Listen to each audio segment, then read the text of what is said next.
اللهم محمد في جميع أحواله ومحمد اللهم صل عليه مع صحبه وآله صلاة كاملة تكون لك رضاء ولحقه أداء. مخکې مو دا بیان وکوئ چې جزیرة العرب ته شرک په کومه طریقه باندې راغلی. اوس به دا بیان وکړو چې یهودیت او نصرانیت و جزیرة العرب ته څنګه داخل شو.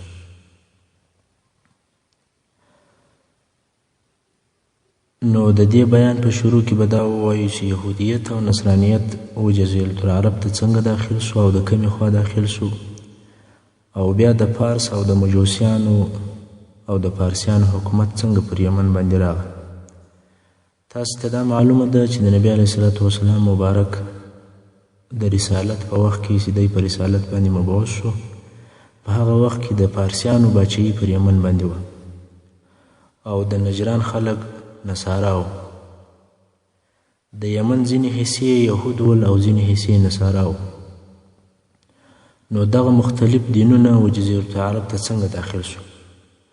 په دغو عربو کې خو دغه شان نه و موجود. په پخوا کې ټول عرب موحدین او د ابراهیم علیه السلام پر دین وو. نو دا نور دینان چې یهودیت و نصرانیت دي دا د کومه طرف څخه راغلل؟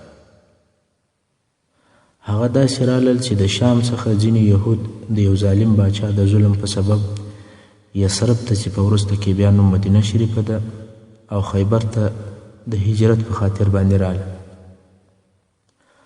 دغه یهود چې د شام څخه مدینه شریفې ته رالل او دغه ځایونه چې یې مدینه شریف او خیبر یې د ځان لپاره وطن وګرځوئ، دا خو مدینه شریف او خیبر ته د یهودو راتګ و. مګر هلته په یمن کې هم ډیر یهود موجود وو. نو دغه یهودو څه وخت او څنګه دلته یمن ته راغلل؟ قصه یې ډیره اوږده ده، مګر ډیر تاریخ پوهان یې د ربیع ابن نصر په قصه شروع کوي.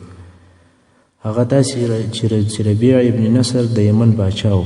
یو خوب یې ولیدی چې په دغه خوب چې دا خوب او بیان د تاریخ ټول علماو لکه امام طبري، امام ابن کثیر، امام ابن اسیر، تقریبا ټول مورخینو دا خوب را نقل کړی دی. وایي کله چې باچا خوب ولیدی نو یې د خوب د ترجمې دپاره جادوګران او منجمینو ته رجوع وکړه. دا په دې خاطر باندې چې په هغه وخت کې د ابراهیم علیه السلام او نور حق دینونه ټول ختم سوي ول. نو خلکو چې په یو اختلافي مسله کې رجوع کوله، یا یې کاهنانو ته رجوع کوله یا یې جادوګرانو ته کوله. نو باچا چې خوب ولیدی نو د دې خوب د ترجمې دپاره یې جادوګران او منجمین راټول کړل. د هغو څخه یې کومک وغوښتی چې قصه ډېره اوږده ده. مقصد دا دی چې هغه ورته وویل چې ستا د خوب معنا دا دی چې د حبشیانو حکومت به یمن ونیسي. باچا وویل چې دا به څه وخت پیښه شي؟ دوی وویل چې 80 یا 80 کاله وروسته به حبشیان د یمن باچهي نیسي. باچا د دې خوب په لیدو او د هغه په ترجمه پر خپلو اولادو او لمسیانو وبېرېدی چې ټول اولادونه به مې د حبشیانو په لاس وژل کېږي. نو اراده وکوله چې خپله کورنۍ او اولاد د یمن څخه عراق ته نقل کړي، او په عراق کې حیره په نامه باندې یو ځای دی چې د نجب او د کوفې په مابینځ کې د یو منطقې نوم دی. دا ځای د حیره ځای د خپل اولادي او کورنۍ دپاره د سکونت او د اوسېدلو دپاره اختیار کړي، او په خپله باچا په یمن کې خپله باچهي کول. څه موده وروسته دغه ربیع ابن نصر باچا مړ شو او د ده زوی د ده پر ځای کښېنست او د یمن باچهي د ده په اولاده کې پاته شوه، تر څو چې د ده په اولاد کې یو نفر د تبان ابن اسعد په نامه باندې باچا شو او تبع به ورته ویل کېدل. په اصل کې د تبع د یمن د باچاهانو لقب و، یعنی په تیرو وختو کې د یمن هر باچا ته تبع ویل کېدل، او د روم هر باچا ته قیصر ویل کېدی، د فارس هر باچا ته کسرا ویل کېدی، د حبشي هر باچا ته نجاشي ویل کېدی، او د مصر هر باچا ته فرعون ویل کېدی. نو د هر باچا خاص لقب او خاص نوم. دغه د یمن باچا تبان ابن اسعد چې لقب یې تبع دی، د یمن د مشهورو باچاهانو څخه دی. ډېر لوی شان او شوکت او ډېره دبدبه یې درلوده. ټول یمن د ده تر لاس لاندې و. دی هم ډېر غني او سخي سړی و. همیشه به یې سفرونه کول د یوه ځای څخه بل ځای ته د سیاحت او د تجارت لپاره تللی. یو وخت د یمن څخه شام ته رهي و چې په لارې کې خپل زوی په مدینه شریفه کې د تجارت د ځینو کارو دپاره پرېښوی. دی شام ته ولاړ. خو دلته د تباع د زوی او د مدینې شریفې د خلکو په مابینځ کې اختلاف پېښ شو. اختلاف دونه شدید شو چې آخر تر جنګ سره ورسېدل او په دې جنګ کې د تباع زوی ووژل شو. کله چې تباع ته دا خبر ورسېدی چې زوی مې په مدینه شریفه کې د مدینې خلکو وژلی دی، نو د شام څخه بیرته راوګرځېدی. اوس غواړي چې د خپل زوی قاتلانو ته بلکې ټول اهل یثرب او مدینې خلکو ته جزا ورکړي. نو د اهل یمن او د مدینې شریفه د خلکو په مابین کې یو شدید جنگ جوړ شو او دې جنگ ډېر وخت دوام وکړ. مګر تباع په دې جنگ کې یو ډېر عجیب کار ولیدی. هغه دا چې د یثرب چې مدینه شریفه د دې خلک د ورځې د ده سره په جنگ باندې اخته وي. کله چې ماښام شي او دوه لښکره سره لیرې شي، نو د مدینې شریف خلک د تباع و لښکر ته سترخوانونه راولېږي او خوراک او میلمستیا ورته برابره کړي، د دوی ښه عزت وکړي. تباع ډېر په تعجب کې و چې دا څنګه خلک دي، د خپلو دشمنانو عزت کوي او خواړه ورکوي. څوک دونه سخا او کرم لري؟ مګر بیا هم تباع نیت کړی و چې د خپل زوی بدله او انتقام به اخلي. جنگ دغسې دوام درلودی تر څو چې د مدینې شریفې د یهودو علما د هغو څخه یو دوه نفره و تباع ته ورغلل او ویې غوښتل چې د ده سره خبرې وکړي. ده هم اجازه ورکړه او سره کښېنسته. یهودو ورته وویل چې ته څه اراده لرې چې دونه جنگ دی وکوئ او بیا هم جنگ ته ناست. تباع وویل زه غواړم چې دغه یثرب یعنې مدینه شریفه خرابه کړم. د یهودو علماو ورته وویل دا کار ته نسې کولی، قسم په الله د مخه تر دې چې ته مدینه شریفه خرابه کړې خدای به تا هیلاک کړي. تباع ورته وویل دا څنګه درته معلومه سوه چې زه مدینه شریفه نسم خرابولی؟ دوی وویل چې دا د نبی آخر زمان محمد رسول الله صلی الله علیه وسلم د هجرت ځای دی.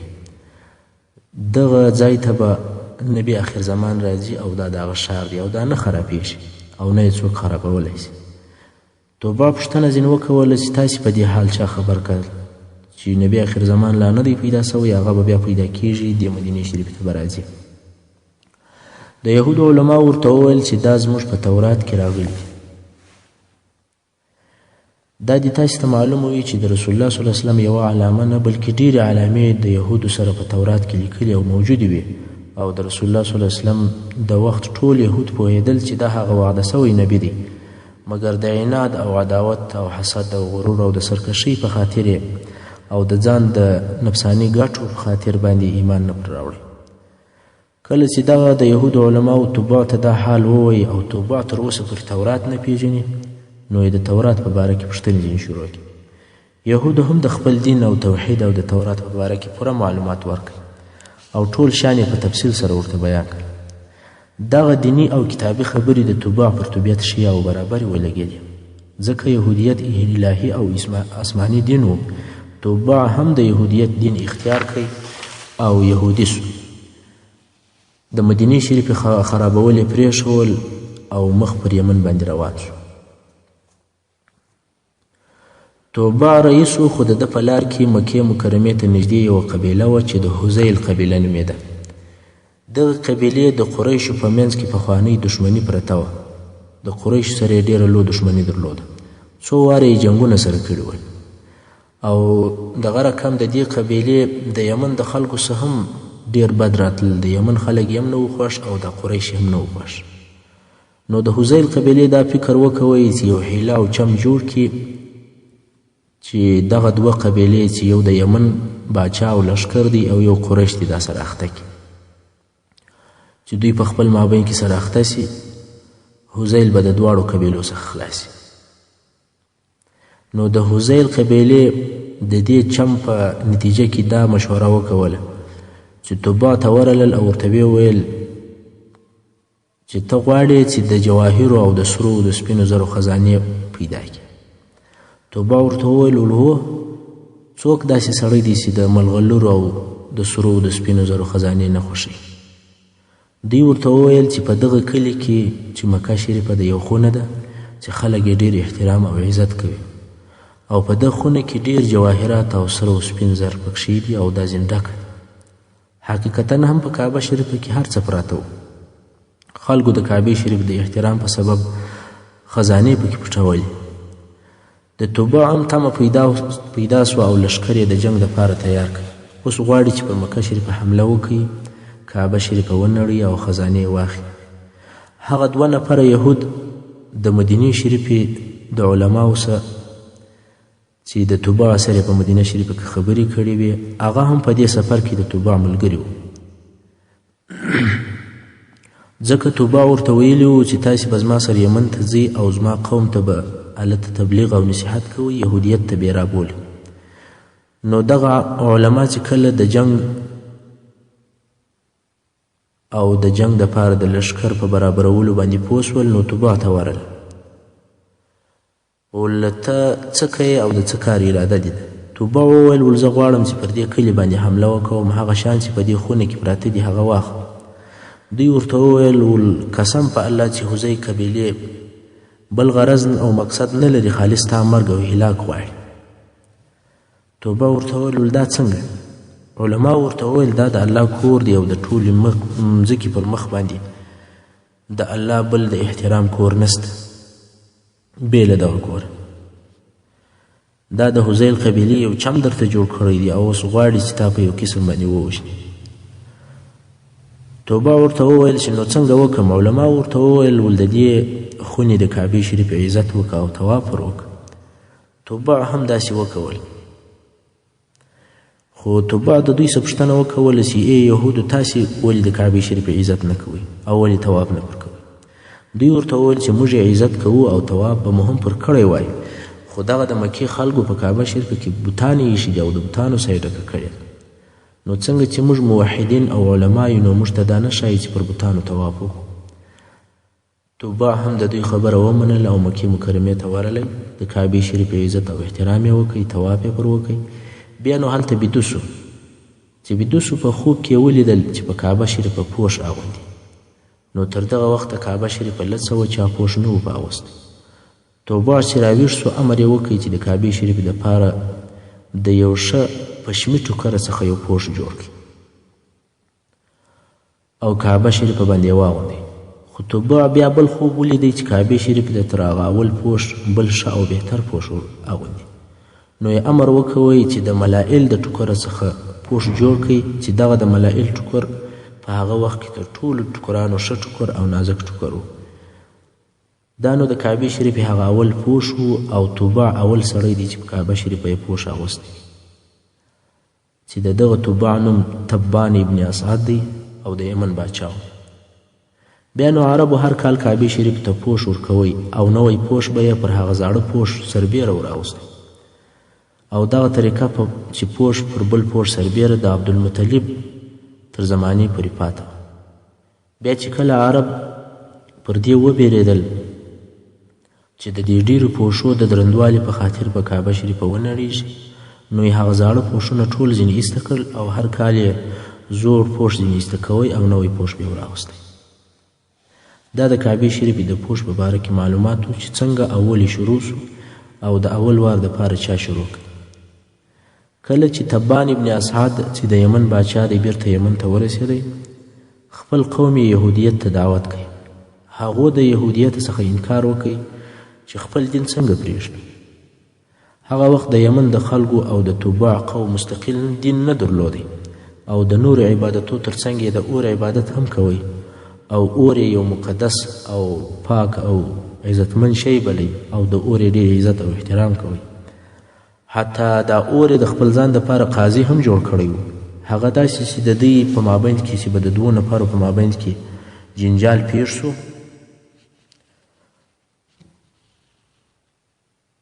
نو یو خونه یې درلوده چې په هغه خونه کې به همیشه اور بل و. نو که یو وخت به د دوی په مابیند کې جنجال پیښ سو، نو د دعوې دواړه طرفونه چې مدعي او مدعي علیه ورته ویل کېږي دا دواړه به د دې خونې و طرفو ته ودرېدل. هغه پر اور باندې مقرر خادم چې د اور خدمت به کوي او اور به بلوي هغه به دروازه په یو پلا پر راخلاصه کړه. اور به له خپله زوره څه پر یوه وار باندې د باندې راووتی چې پر هر طرف باندې بې زور کوي نو هغه طرف به دی ظالم بلی چې دا طرف ظالم دی او حق دا بل طرف دی. دغه طریقه د یمن و خلکو ته کاهنانو او جادوګرانو ورښولې وه. اوس چې د باچا او د د قوم په مابینځ کې د دین په سبب اختلاف پېښ سو نو یې سره وویل چې راځئ په اور به فیصله وکړو. د دې فیصلې دپاره د یهودو علماو چې د دعوې یو طرف و تورات یې په لاس کې ونیوی او تورات یې ویی د اور و یو طرف ته ودرېدل. د یمن کاهنان او نجومګران چې د دعوا بل طرف و ټول د اور د خونې وا بل طرف ته ودرېدل. د اور خادم چې دروازه پر راخلاصه که اور د کاهنانو پر طرف ورلی او دوی ځینې وځغستل او وتښتېدل.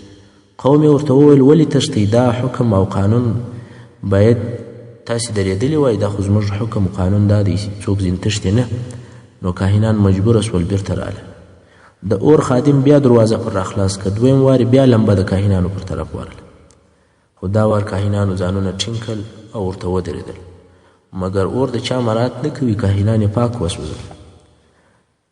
د اهل یمن یا د یمن د خلکو په دین او عقیده کې دا معلومه سوه چې یهودیان پر حق دي. نو دغه د اور په فیصله یمن او د یمن ډیر خلک یهودیت ته داخل سول او یهودیان سول. دا هغه معلومات و چې یمن ته یهودیت څنګه داخل سو. خیر وختونه تیریږي څو تباع د یمن باچا تبان ابن اسعد مړ سو او پس له مرګ څخه د زوی حسان باچا سو. حسان خپله باچايي نور هم لوک او پراخه عزت او عظمت یې زیات سو. ډیر زیات غرور او خودخواهي او خودبیني پکښې پیدا سو. نو دې حسان چې د تبان ابن اسعد زوی دی د یو لوی لشکر جوړ کړي. والقسم په الله که عرب یا عجم پرېږدم چې تر خپل حکم یې رالاندې نه کړم. د ټولې مځکې باچاهي نیسم. دا ټول غرور دی ځکه چې کبر او غرور پر انسان مسلط او غالبه سي نو عقل د لاسه بیا ورکوي هر څه یې بیا هیر سي. حسان هم د دغه جملې څخه یو نفر متکبر او مغرور. نو بیا یې پوښتنه وکوله حسان چې په جهان کې لو باچاهي د چا ده. خلکو ورته وویل چې د پارس باچاهي ډیره لو ده چې کسرا یې باچا دی. دا د پارس باچاهي تر ټولو لو او قوي باچاهي ده. حسان وویل اول یې په پارس باندې شروع کوم. لښکر یې ښه منظم او آماده کوي چې د هغه وخت د مځکې پر مخ تر ټولو د لوی باچاهي سره جنګ وکړي. لښکر د پارس پر طرف باندې روان شو. اوس باچا او د د لښکر د دې لوی جنګ و طرف ته رهي دي خو په لار کې د دې کاره څخه د مشر د قوم مشران او د قوم خانان او مخور خلک ټول ناراضه او ناخوښه دي ځکه هغه پوهېدل چې څوک نسي کولی چې پر پارسیانو حمله وکړي. موږ څوک چې پر پارس باندې حمله کوو او نیسو مګر د باچا څخه هم بیرېدل څه نسي ورته ویلی. دوی پوهېدل چې باچا ډېر مغرور دی او د چا خبره هم نه مني. څنګه چې حسان ته هم د خلکو د ناراضګي ور معلومه وه نو یې ډېر احتیاط کوي. هېڅوک یې د قمندانانو او مشرانو او وزیرانو او د لښکر د مشرانو څخه مجلس ته بې له تلاشۍ نه ورپرېښود. یوازې هغه نفر چې د باچا مجلس ته بې له تلاشۍ ورکلی هغه د دې حسان ورور و چې عمر ابن تبان نومېدی. د قوم مشرانو وویل چې په دې بهر کې باید چې د عمر سره خبرې وکړو چې د باچا ورور دی. نو د قوم مشران سره راټول سول او عمر یې راوغوښتی. عمر ته وویل چې د حسان څه مخلاص که او د حسان تر مرګه وروسته باچاهي ستا ده. عمر هم د باچاهي په تمه سو او د دوی سره د خپل ورور د وژلو نقشه یې جوړه کړه. مګر په دغه مشرانو کې یو نفر و چې زورعین نومېدی. دغه فیصله یې نه قبوله او عمر ته یې وویل چې ای عمره داسې څوک نسته چې خپل ورور دې مړ کړي او بیا دې غمجن نه وي او پښیمانه دې نه وي نو خپل ورور مه وژنه مګر عمر د بادشاهي په تمه و خپل ورور د وژلو ټینګه اراده یې وکوله دلته نو ذوالعین چې په دې مشرانو کې یو نفر دی یو لیکي او خط یې ولیکئ او عمر ته یې ورکړئ ول دا خط در سره واخه او ستا سره د امانت پر قسم باندې کښېږده کله چې ما در څه وغوښتی بیا یې بېرته راکړه عمر هم دا قبوله که او خط یې د ځانه سره کښېښود تر دې وروسته عمر د خپل ورور حسان باچا د وژلو دپاره د حسان مجلس ته ورغلی په داسې حال کې ورغلی چې یو کوچنی خنجر یې هم د ځانه سره پټ وړی او په یو مناسب وخت کې خپل ورور حسان مړ کړی که څه هم د عمر د نورو مشرانو په ملګرتیا په وصف راوه چې حسان بې له وژلو د حکم او بادشاهي څخه لرې کړي مګر د بادشاهي په تمه یې خپل ورور مړ کړي د ورور تر وژلو وروسته عمر ډېر پښیمانه او ډېر غمجن سو حتی خوب یې رټ سو بیدېدلی نه سوی د دې پریشانۍ او بدخوابۍ په سبب عمر ډېر مریض او ناجوړه سو طبیبان او منجمین او کوډګران دا به ورته راتلل هغو ټولو په اتفاق سره دا ورته ویل چې ستا ناجوړي ټوله د ورور د وژلو د سببه ده هر څوک چې داسې کار وکړي د هغه به بیا دا رقم بدحال عمر ورته وویل چې د دې مریضۍ او ناجوړۍ چاره به نو چی شوي طبیبانو او نجومګرانو ورته وویل چې ستا د ناجوړۍ بل علاج نسته بې له دې چې هغه کسان ټول مړه کړي چې هغو تا ته ستا د ورور د وژلو مشوره درکړې عمر ورته وویل دا کار کوم نو ټول هغه کسان چې ده ته مشوره د خپل ورور د وژلو په باره کې ورکړې وه د هغو په وژلو یې امر وکړ اوس نو په هغو کې دا یو په مشرانو کې یو هغه ذوالعین هم و د هغه نوبت او وار راغلی ذوالعین ورته وویل ول د مخه تر دې چې ما مړ کړي هغه زما لیک چې د امانت په شکل باندې در سره پروت و هغه زما خط راوباسه عمر هم هغه خط راوایستی ذوالعین ورته وویل ول خلاص یې او ویې وایه عمر چې کله خط خلاص کړي او ویې وایي په هغه کې یو دوه بیته لیکلي ول چې د هغو بیتو خلاصه دا ده چې خوشبختي دا نه ده چې سړی پیسې یا لوړه کرسۍ پیدا کړي ته یو ډېر لوی باچا یې خو مګر بېدېدلی نسې نو خوشبخته هغه څوک دی چې د هیڅ چا ظلم او تجاوز د ده پر غاړه نه وي د هیڅ چا ازارول او قتلول یې پر غاړه نه وي د شپې ارام او په فارغ زړه باندې بیده سي دا د هغه بیتو خلاصه وه چې ذوالعین په دغه خطه کې ورته لیکلي نو باچا چې اوس عمر دی ده ورته ویل صحیح ده او ذوالعین یې معاف کړي د دې دوو بیتو په سبب باندې ذوالعین خلاص شو کله چې عمر مړ سو نو د ربیع ابن نصر د اولادې پر حکم او بادشاهي باندې اختلاف پیدا سو د دې اختلاف په سبب د یمن خلک پر ډلو ډلو وویشل سول او د اهل یمن په مابین کې ډیر جنګونه او وژنې شروع شوې په دغه سیاسي بحران کې په ټول یمن کې یو سړی پیدا سو چې نوم یې لیخوینعه و دغه لیخوینعه یو لارنیونکی غل او مجرم و د غلو یو کوچنۍ ډله یې درلوده خو په دې سیاسي اختلافي بحران کې یې دا موقع پیدا کړه چې خپله ډله نور هم اوږده کړي او ډیره کړي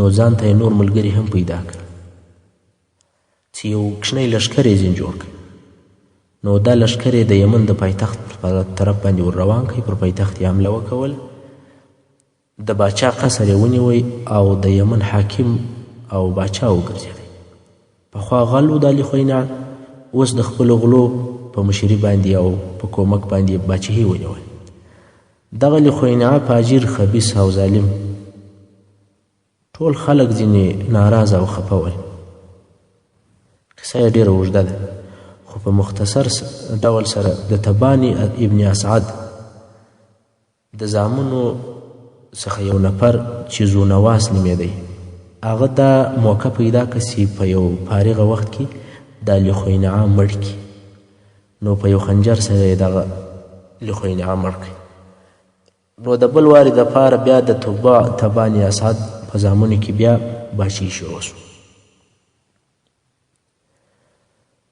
په دغه وختو کې چې دا زونواس د یمن باچاو په نجران کې یو کوچنۍ واقعه پیښه شوه، مګر دغه کوچنۍ واقعه د نورو ډیرو لوی واقعو په چې وروسته په جزیرة العرب کې پیښیږي د هغو دپاره سبب وګرځېدی. هغه واقعه داسې وه چې یو نصراني سړی چې د نصاراو عابد او راهب و، موحد او خالص د توحید عقیده یې وه.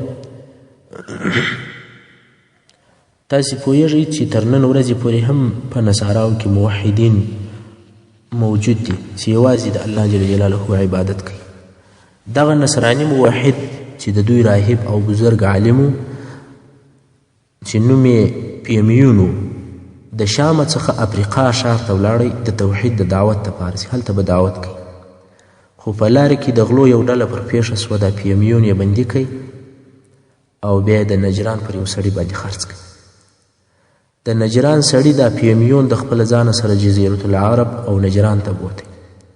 اوس نو پیمیون د دې نجراني مریی دی، د ورځې د خپل بادار خدمت کوي او د شپې بیا په فارغه وختو کې د خپل خدای عبادت کوي. همیشه به په عبادت باندې اخته و. مقصد دا چې د دې نصراني پیمیون ډېر عبادتونه او کرامتونه درلودل. یو شپه یې بادار د ده کوټې ته ورغلی، هلته یې څه کار و. ویې لیدل چې د مریي پر شاوخوا باندې ډېر یو نور او رڼا ښکارېږي. پوښتنه یې ځینې وکړه چې ته څوک یې او ستا دین چیشت دی؟ پیمیون ورته وویل چې زما دین نصرانیت دی او نصرانیت یې ورته تشریح کوي. سړی په شک او په تردد کې سو چې د خپل مریي سره یې د دین په باره کې بحث او نقاش شروع کړ. په دغه وختو کې د نجران د خلکو د یوې درختې او یا ونې عبادت کوي. دغه ونه یې د ځان دپاره خدای ګرځولی و. نو دلته په دې خبرو کې پیمیون ورته وویل چې ای زما بادار، که زما خدای ستا خدای در هلاک کي نو ته بیا زما د خدای عبادت کوې؟ نجراني وویل هو، قسم په الله که داسې پیښه سي ستا رب زما رب مغلوب او هلاکي نو معلومه خبره ته چې زه هم ستا د رب عبادت کوم. پیمیون ورته وویل چې د نجران خلک ټول راټول کړه، بیا به دا خبره ووینې چې زما رب ستا رب څنګه هلاکوي. سړي هم د نجران ټول خلک په یو معینه ورځ باندې راټول کړل. خلک هم په هغه ورځ باندې د درختې سره راټول شول، هغه درخت چې د دوی خدای و. پیمیون هغه د نصرانیت عالم هغه هم کښېنستی، خپل عبادت او دعا یې شروع کړي. خپل د رب څخه یې ډېرې دعاې وغوښتلې چې زما نصرت وکړي، تر څو الله جل جلاله د ده دعا قبوله کړه او د اسمانه څخه یو تندر او ټکه راولوېده او دغه ونه او درخته یې وسوځله. د نجران خلکو چې خپل هغه خدای او درخته چې د دوی د عبادت اله و هغه چې هلاک ولیدی نو ټول د نجران خلکو نصرانیت ته داخل شو. دا هغه معلومات و چې جزیرة العرب ته د نصرانیت دین څنګه داخل شو. په وروسته کې دغه د نجران د نصاراو څخه یو نفر چې نوم یې عبدالله ابن ثامر و د خپلو څو نفرو ملګرو سره چې ځینې راهبان یا عابدان و د نجران څخه و یمن ته هجرت وکړي. هلته په یمن کې اوسېدل او په پټه یې خپل عبادت کوي، ځکه چې د یمن خلک ټول یهود ول. اوس به هغه حالات درته بیان سي چې نصرانیت او د حبشانو حکم و یمن ته څنګه راغلی. دا خو مې درته وویل چې د عبدالله ابن ثامر او د ده څو ملګري چې نصاراو او ځینې راهبانو د نجران څخه یمن ته د هجرت دپاره تللي وو. هلته په یمن کې د نصرانیت عبادت په پټه کوئ، ځکه د یهودو څخه بیرېدل. د دغه وخت د یمن باچا چې زونواس نومېدی او یهودي و، ساحران یې ډېر درلودل. د هغو څه به د ساحرانو څه به د باچهي په کارو کې کار اخیستی. باچا د هغه مشر ساحره څه وغوښتل چې ته اوس سپین ږیری یې، نو د ځان دپاره یو ښه پوه شاګرد باید چې پیدا کړې چې هغه ته د خپله جادوګري ور زده کړې، څو ستا د مرګه بعد بیا موږ د هغه څخه کار اخلو.